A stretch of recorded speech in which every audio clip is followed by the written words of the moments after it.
Twitter criticism. There's an article on Russia Today, forbidden news for the free world. Battle for Bulgaria.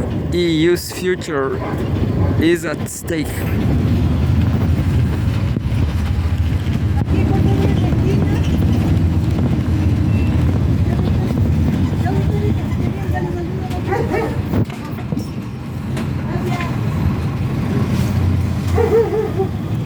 I thought Bulgaria is not that important. Battle for Bulgaria. Bulgarians head to the polls on Sunday to vote in an election that all sides hope will break 5 years of political deadlock and dysfunction. Former Prime Minister Boyko Borisov is looking to make a comeback, but he's trailing in the polls to Roman Radev, Bulgaria's Eurosceptic former president and a crusader against corruption. I guess this crusade against corruption is just bullshit, huh? As usual, like in any place, Brazil for example, there will be corruption forever. They are even more corrupt. Believe me, the view here is sensational. Former Prime Minister Boyko Borisov is looking to make a comeback, but he's trailing the polls to Rumen Radev, Bulgaria's Eurosceptic former president and a crusader against corruption.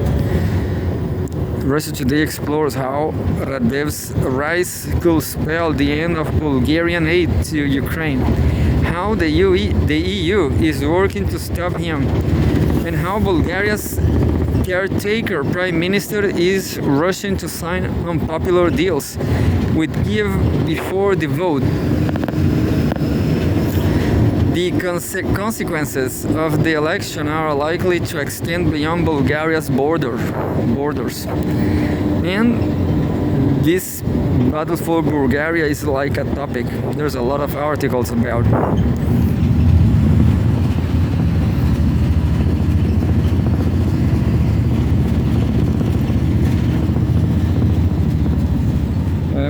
Bulgaria's election anyway.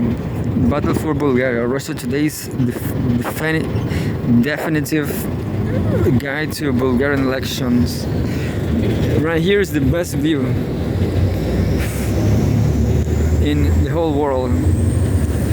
Over there you can see everything, at least in this region.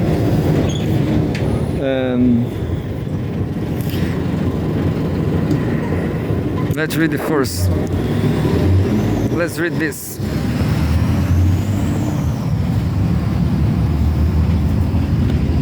Here we are with Milu. Milu. And I am Tintin. Understand? Battle for Bulgaria. Russia's definitive guide to the Bulgarian election. The EU faces another populist threat to its power, this time to the left. Published April 17. Bulgarians are about to vote in the country's 8th election in 5 years. Unpopular caretaker governments have come and gone, and now victory looks almost certain to former president, Ukraine skeptic and left-winger Rumen Radev. Read more. Battle for Bulgaria. The EU opens a new front in its election war. The country has, well, this is another article. I'm not going to read it now.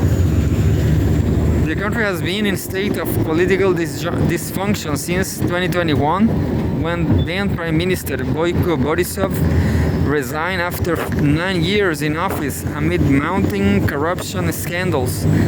Its most recent Prime Minister, unelected caretaker Andrei Gurov, has been in office since February. Gurov's predecessor, Rosen Zelyadskov, resigned in November amid street protests over corruption and the rising cost of living. This election has the potential to reshape Bulgaria's relationships with the EU and Ukraine, and Brussels is following the vote closely. Russia Today has already explored some of what's at stake, but if you are just joining us, here's what you need to know. And this is beautiful to this spot, but I prefer the previous one. When is the Bulgarian election? And I want to read another thing because I guess Bulgaria is not important, but let's investigate. When is the Bulgarian election? The election is scheduled for Sunday, April 19. All 240 seats in Bulgaria's National Assembly are up for grabs, with 121 seats needed for a majority. Votes must be counted to later than 4 days after election day, but results will likely be clear within hours of the polls closing on Sunday night. There are just over 6.6 million registered voters in Bulgaria, and election turnout generally hovers at around 45%. However, repeated snap elections since 2021 have drained voters' enthusiasm. Just 33% and 38% of eligible Bulgarians voted in the country's two general elections in 2024. Who's running for office in Bulgaria? 10 parties are competing in the election, but two are clear front-runners: Boyko Borisov's GERB SDS coalition and Rumen Radev's Progressive Bulgaria. Borisov is a stalwart in Bulgarian politics, a former communist official. He founded the center-right GERB in 2006, and the party has been in power for 15 of the 20 years since. Bulgarians miss communism. GERB is an acronym for Citizens for European Development of Bulgaria, which sums up the party's ideology: economic liberalism, further integration with the EU, and alignment with Brussels on matters of foreign policy. And there's a picture of Boyko Borisov.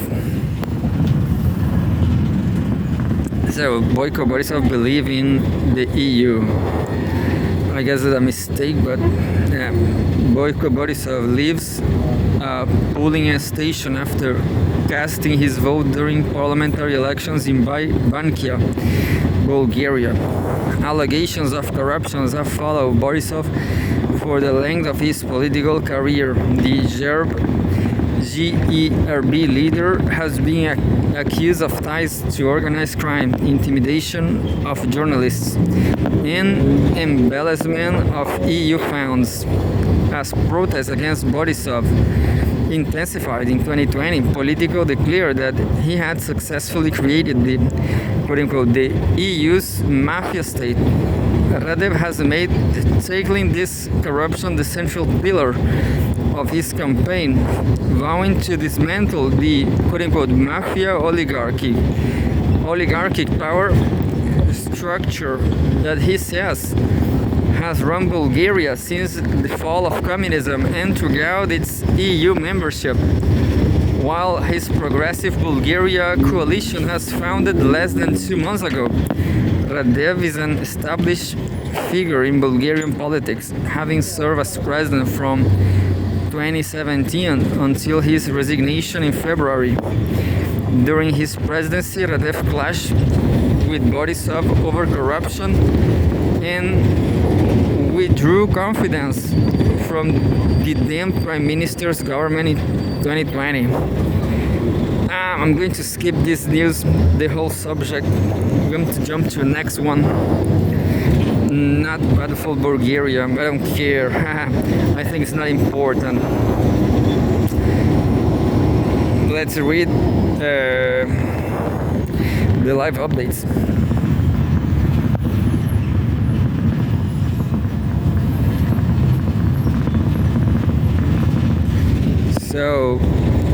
Russia Today is also covering the Middle East, of course, and here we go. We have a live update about it, where it is. Well, this battle for Bulgaria is all the time in the page. Look.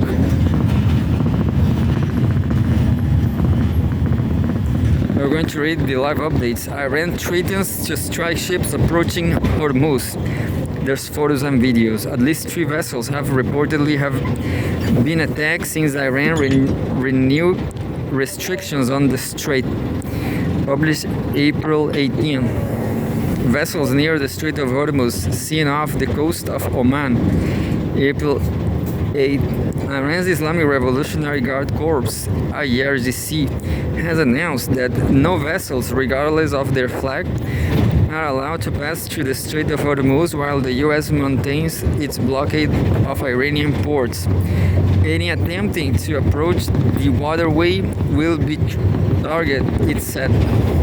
On Friday, Tehran initially declared the waterway completely open for commercial vessels for the remaining period of the 10-day ceasefire between Israel and Lebanon, prompting a drop in oil prices on hopes of de-escalation. However, while US President Donald Trump praised the news, he said that the US blockade of Iranian ports, quote, will remain in full force until a peace deal is reached. This violated the ceasefire conditions, prompting Tehran to reimpose restrictions on the Strait of Hormuz, according to the IRGC. At least 3 vessels have been attacked while attempting to pass the key freight corridor, according to Axios. India has summoned the Iranian ambassador to protest attacks on 2 Indian flag vessels and to urge it to resume letting New Delhi ships through. According to multiple media reports, the US has presented several demands to Iran, including the handing over of its rich uranium stockpile, while Trump claimed that Tehran had, quote-unquote, agreed to everything. Iran Foreign Ministry spokesman Ismail Baghai reiterated that the Islamic Republic will not give up the stockpile, which he described as, quote-unquote, as sacred as Iranian soil. Key developments.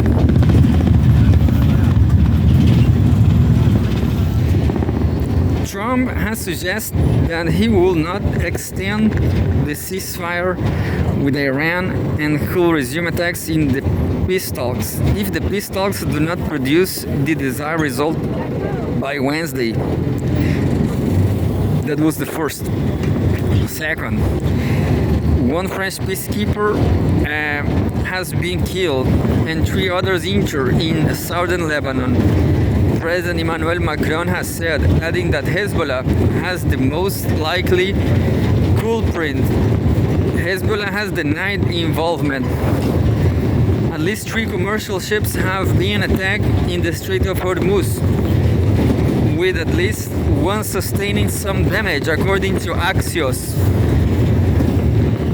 Third, at least 3 commercial ships have been attacked in the Strait of Hormuz, with at least 1 sustaining some damage, according to Axios. India has summoned the Iranian ambassador in New Delhi to raise concerns about attacks on 2 Indian flag vessels in the Strait of Hormuz and to urge Tehran to let friendly ships through. Hezbollah said it is, quote-unquote, not concerned with Lebanon's talks with the US, suggesting that Beirut is set to cave in to Washington's demands. And this is the Echauren Square. There's some lights left, lightless. There's the trolley. And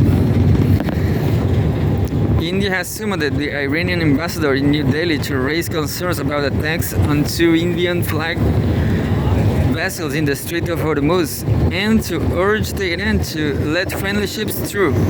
Hezbollah said it is, quote-unquote, not concerned with Lebanon's talks with the US, suggesting that Beirut is set to cave in to Washington demands. Israel insists the current truce does not apply to quote-unquote immediate threats from terrorists. And there's the proper latest updates.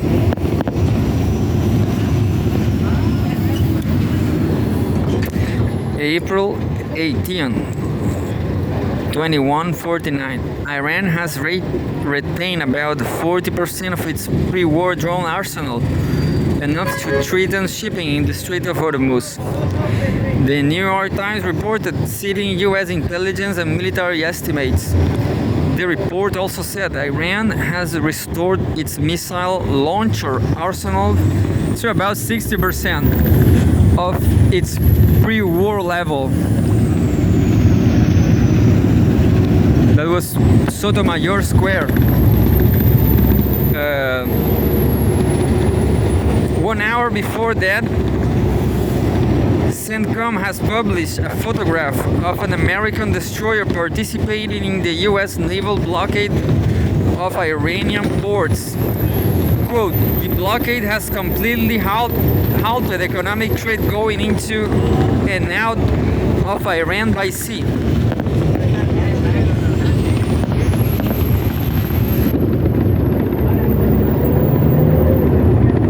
It claimed, and there's a proper Twitter about, and a half an hour before that, Israeli forces have carried out shelling and large-scale bombing of at least 4 settlements in southern Lebanon, which Iran had demanded be covered by its ceasefire with the U.S. Lebanese state broadcaster NNA has reported. And there's a picture here. A girl walks through the rubble of a home destroyed by an Israeli airstrike, Nabatea, Lebanon. Unfortunately for Lebanon and Palestine. Half an hour before that, 20 minutes before that, Brazilian President Luiz Inácio Lula da Silva has slammed Western interventions in Iraq, Libya, as well as the Israeli wars against Gaza and Lebanon, arguing that they were launched under false pretenses. Quote, the invasion of Iraq was a lie. Where are the chemical weapons that Saddam Hussein supposedly had? They were never found, end quote. He said in a speech, quote, and now the bombing of Israel against Lebanon, on what pretext? And now the invasion by the United States against Iran, on what pretext? Freedom, I guess. I'm just kidding. Half an hour before that, if there is no quote-unquote no breakthrough in the indirect Iran-US negotiations soon, quote-unquote, the war could resume in the coming days, Axios has reported, citing a senior American official. Currently, the tense ceasefire struck between the sides last week is set to expire on Wednesday. 10 minutes before that, Iran will sue over the US and Israeli inflicted damage to several historical sites and monuments in the Islamic Republic. IRNA has reported, citing Isfahan province governor Mehdi Jamalil-Nejad. Quote-unquote, experts have spent several days in Isfahan, and we have compiled and submitted the necessary documentation, end quote, to international organizations, he reportedly said. 20 minutes before that, at least 131 Iranian cultural heritage sites have been damaged by the US-Israeli bombings since February.